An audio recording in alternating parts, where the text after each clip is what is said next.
Bonjour et bienvenue sur Codable.tv pour un nouvel épisode économique. Cette fois-ci, nous allons voir comment l'écologie peut nous faire tous devenir pauvres très rapidement, et ce, par notre monnaie. Et oui, à force d'avoir une monnaie basée sur des fictions et des mensonges, nous arrivons sur des utopies basées sur des fictions et des mensonges. L'écologie détruit notre monnaie et notre épargne, nous verrons tout ça en détail.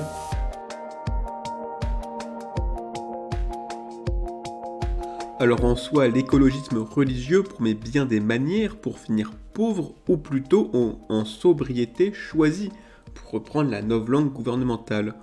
On peut bien sûr raréfier l'accès à l'énergie, imposer toujours plus de taxes pour racheter nos péchés de pollueurs, ou créer des pénuries dans les logements ou l'alimentaire par des règles écolo-punitives au nom de Gaïa.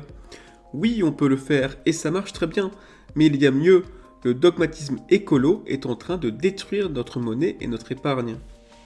Première étape, nos monnaies sont des véritables châteaux de cartes. Notre monnaie est dite scripturale car il n'est pas nécessaire de faire le moindre effort pour en créer. Elle apparaît comme par magie dans le bilan des banques lors de l'octroi d'un crédit. En vous accordant un prêt, la banque ne déplace pas de l'épargne ni ne demande de l'argent à la banque centrale. Elle déclare au passif un nouveau dépôt sur votre compte et à l'actif une créance envers vous. Il y a donc création monétaire lors de l'octroi d'un crédit et destruction monétaire lors du remboursement. Ce système fort atypique permet de tout financer sans limite budgétaire, mais encore faut-il rembourser son crédit. Si vous investissez dans l'industrie, des écoles ou des hôpitaux, vous allez accroître votre PIB, créer de la valeur et ainsi rembourser votre dette en dégageant un bénéfice pour vous et les intérêts du banquier. Cette situation a donné lieu aux 30 Glorieuses, la France voyait son PIB exploser grâce à la relance de son industrie, la dette par rapport au PIB restait stable.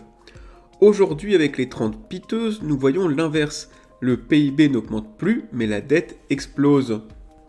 Deuxième étape, les châteaux de cartes ne tiennent qu'avec la croissance.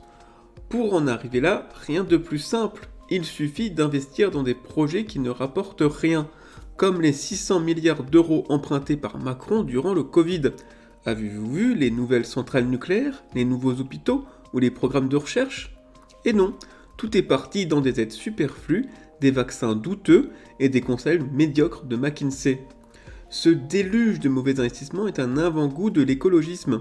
On a déjà investi des milliards dans des panneaux solaires ou des éoliennes qui ne rapportent guère. Il reste encore à subventionner la voiture électrique pour enrichir les fabricants de batteries chinois, installer toujours plus de renouvelables pour enrichir les producteurs de gaz américains, ou saboter notre propre agriculture pour enrichir les agriculteurs brésiliens.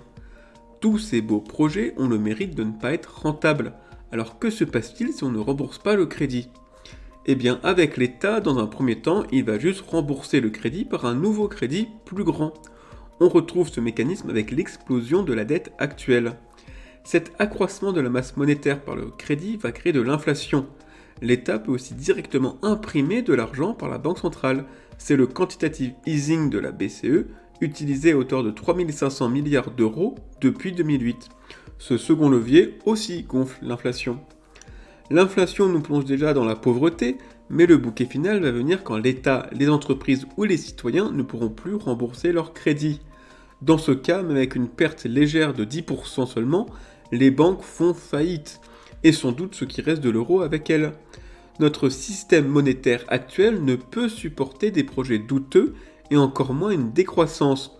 Nous devons toujours créer plus de richesses pour rembourser nos crédits. Alors pourquoi toute la classe politique fonce dans l'écologisme et impose leur mauvaise gestion aux acteurs privés ? Le fait qu'il faut forcer les banques à financer ce type de projet montre qu'ils ne sont clairement pas rentables. Troisième étape, les fausses monnaies donnent de fausses utopies. Car en soi, il existe des monnaies comme l'or ou le bitcoin qui s'accommodent de ces choix calamiteux. L'État peut financer autant d'éoliennes qu'il veut, mon or et mes bitcoins resteront à moi, contrairement à mon argent en banque qui va disparaître lors de la faillite. De plus, l'or et le bitcoin ne tomberont pas à zéro lors de la faillite de l'État, contrairement à nos monnaies scripturales. Avant de financer le désastre écologique, il faudrait donc au moins vider les banques pour revenir à l'or. Mais s'il n'y a plus d'argent en banque, il n'y a plus de monnaie scripturale, plus de planche à billets ou de planche à dette. Comment va-t-on financer l'écologisme ? On s'aperçoit que tous ces courants de pensée dispendieux, comme le socialisme, l'écologisme ou le wokisme, existent uniquement dans un monde où la monnaie et la dette s'impriment en illimité. Notre monnaie faite de fiction et de mensonges a donné lieu à des utopies faites de fiction et de mensonges. L'un ne va pas sans l'autre, les deux vont finir dans le mur. Voilà, merci de m'avoir écouté pour cet dernier épisode de Codable, j'espère vous retrouver très bientôt.